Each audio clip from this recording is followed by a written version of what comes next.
Okay, so in the beginning of the presentation, you gave an example of a person walking down the road and seeing another person beating up a dog.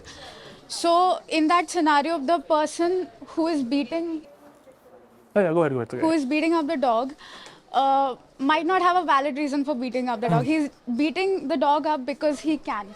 So, and you also compared speciesism with racism. In this scenario, like people are racist towards other people, or people are show speciesism towards animals, show that because they can. But how is that related to killing animals for food? Because we are not doing it because we want to. We are doing it for survival. And how does that make us any different from other carnivorous or omnivorous animals? Because they also kill other animals. They do not think that this animal might I feel pain understand. because we want to eat them and stuff. Okay, so my first question to you would be, if I may ask you, you are a meat eater. Sorry? You are a meat eater. Yes. Okay. What was the last meat meal you had? Do you recall which one was the last non-veg meal you had, and when? Yesterday. Okay, what did you eat? If I can ask you. It was chicken pizza. Chicken pizza. Yes. Did you eat the chicken pizza for survival? No. Okay, so we really have to ask our questions. Are we truly in a survival scenario? I understand right now, if you ask me like Arvind, if you were in a deserted island and there's nothing else to eat and one random chicken, what would you do? I don't know. Probably I may have to hunt and eat the chicken. I don't know if I have no other option to survive for that next meal. I'll probably have to kill another animal. But right now in society, we have in this country 1.4 billion people. Are truly everyone who does consume meat, dairy and eggs doing it for survival, or are they doing it out of habit, tradition, convenience and taste? You got to be real. Which one are we doing it for, survival or the other reasons? Other reasons. So firstly, I want to point out to you that we aren't doing it for survival. You agree that? Yeah. Because chicken pizza definitely, that's why I asked you, it's not necessarily for survival. So we are doing it because I agree, tastes damn good, I agree. But I think that we should not be placing our taste preferences, that is our sensory pleasures, over the life of another being. I'll give an example. At the end of the day, taste is merely a sensory pleasure for me, right? It's a sense I feel in my tongue and it feels great. That's all it is, right? That's the definition of taste. Now, in order to get that awesome meat taste, I have to kill an animal. If I have to get dairy, I have to force impregnate female animals. And for the egg industry, you heard everything what happens. I cannot avoid that and then produce these products. But you ask me, why are you comparing it, say, with racism or sexism? Think of it this way. You might think my comparison and example here is quite extreme, but I don't think so. If there is, say, a man who is a racist, right? He can definitely call him as a misogynist or a sexist because he does not see the woman as his equal, because if he does see her as an equal human being, why on earth can he even behave in such a way?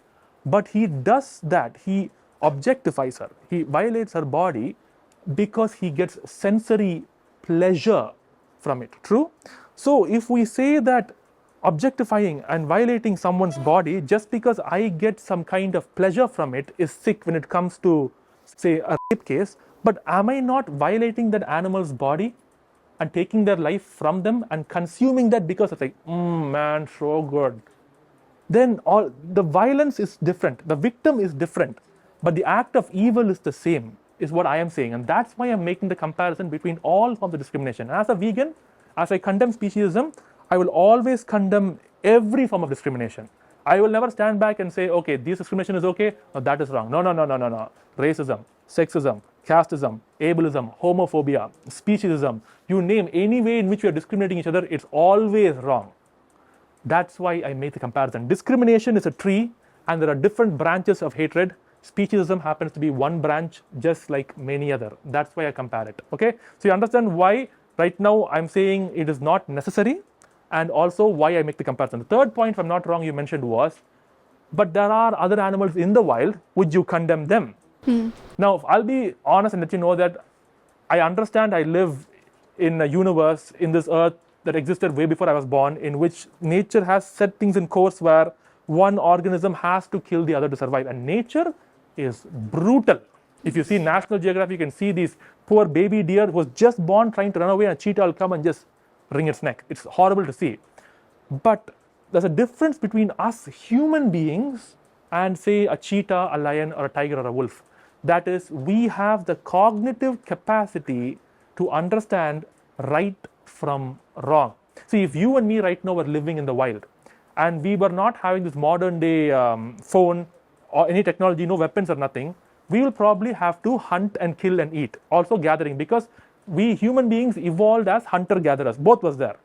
But once we humans formed society, we discovered what is agriculture, that we plant the seed, we make it grow, we don't wait for a random tree to just spring out of nature. We, instead of being nomadic creatures, we settle down, right? And now in this modern day and age, I have a choice. If you were to go some 1,000 years ago in some country or some group, say in some desert, they probably can't be. But take even the Middle East right now, you have places like Dubai, Arabia, where thousands of years ago, there was literally no other option for them. But did you know even right now in the Middle East, you get vegan food options? Why? Because of globalization, right? So we humans have to kind of distinguish ourselves from other animals because we are different. We are better up here. And we can understand that this animal is suffering for me. Do I need to make them suffer? Which is why for medications, I told you, I don't have a solution. I think it's wrong. I hope one day we can find a solution. But when it comes to meat, dairy, eggs and honey, leather, wool and silk, and all the other things I mentioned, how we harm animals, that part is completely unnecessary and we can stop it. There is a distinction. You get that? From the human animal and other animals. They don't have a choice. They live in the wild and they don't have the cognitive capacity like you or me. You don't live in the wild. You live in a city. You have other options and you're human. Why compare ourselves with them is my point. What do you say to that?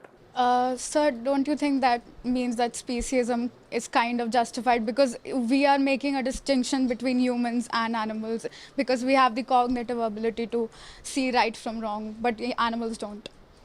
True. So what can be done in that place then?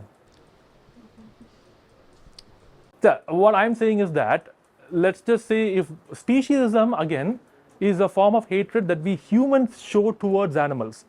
And if there is violence, let's say, happening between two animals or two humans or human and animal within the confines of our society, we humans can get involved in it and try to stop it.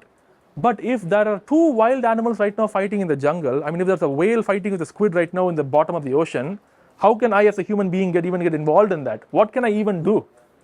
I can only have control as to, first I can ask myself, Arvind, am I causing any direct harm towards animals myself? If the answer is no, that's all I can do. I can't force you or anybody else to become vegan either. I can only come forward and present the idea and thoughts to you. There's nothing more I can do. So with that being the case, even then fellow humans don't listen. How on earth can I be called a speciesist because I can't even communicate to those animals? Do you understand? Like, you're saying that is speciesism, but is it really? How can I get involved in random things that happen in the jungle? Or like, what do you want to do? Like, are we supposed to put borders in the jungle between the herbivores and the carnivores? The entire ecology will collapse. But here it won't collapse because we are breeding them into this world ourselves. You understand, right? In the nature, like these animals will breed among themselves and there's always more herbivores than carnivores. They show us on TV sometimes how this lion hunts and kills this animal. Did you know that 8 times out of 10, these carnivores actually fail their hunt? They don't successfully catch them. They show us only the parts where they do catch them, obviously. So that means that this animal also has a chance to fight back, to run away. We don't give that chance to chickens and pigs and cows that we exploit here. They're all tied up and they're killed. They have no choice in this. So again, like I told you, if you were to go to the wild and live there like a wild, like how ancient man lived, I can't say anything to you because you're part of the ecosystem. But in this current human world, there is no ecosystem. We purposely bring them into existence to feed us. And if we stop breeding them, we stop eating them, we stop breeding them, and we don't have to bring them into existence anymore. So again, I'm saying that both the comparisons are not fair. One thing is under our control in human society. Another thing is happening in the wild. And if you see that is if you truly do see that as a problem, I ask the question, what can we do? Is there a solution? There isn't. Okay, my next question Go is that what do you think should be the solution to medical testing on animals? So right now there are many vegans around the world, scientists. What they're trying to do is, I'm not wrong. Again, I'm not very sure if I'm completely right about it. I have to speak to them again. From what I've heard is that they are trying to cultivate human tissue cells in a laboratory. So they can use their medications and test them directly on human cells itself. Because right now we're taking another species, testing our medications on their cells, which may not exactly match to ours, obviously. And then we come to a conclusion whether this medication is safe or not. Why not directly test it on human cells? Because right now we have the technology to just make cells grow in a lab. So they're hopefully trying to switch over to that. Now, there are certain difficulties in this. The first major difficulty is that the government and other systems who are right now, say, companies who are breeding these animals solely for testing, they are not going to stand back and say like, human testing which sells, great, let's do it. No, because they are right now profiting and making billions of dollars by selling these animals to laboratories. So they are going to put up a fight. So we have to fight with them, go to court with them, argue, and hopefully over the course of many more years, when we get more vegans on our side and we get more people to speak up for animals, the government will also recognize that, okay, there's a large group of people right now who completely feel this is wrong. Because if we are just, say, I don't know, 100 or 2,000 vegans, the government will not take it seriously. But what if we are 10 lakh, 20 lakh in this country? It's a huge voice speaking out for this. Then the government will take it seriously and try to enact some kind of law to switch things around. And how do we get to 10 lakh, 20 lakh? By first giving awareness to people, giving them the tools they need, the information they can have to hopefully make the change. And that's what I'm doing. So it starts from here. It's a long way. But right now, we are aiming for something called as animal liberation. And animal liberation right now is like the tip of Mount Everest. We are right now near the bottom part, slowly trying to climb to the top. This is going to take a long time, may not happen in my lifetime. But hopefully I can contribute a lot to this cause so that after I die, we would have made some more steps higher and the next group can take it from there. Eventually, we hope to reach a world where animals can be viewed with dignity and respect. That's all we're asking. Okay, thank you. Thank you so much.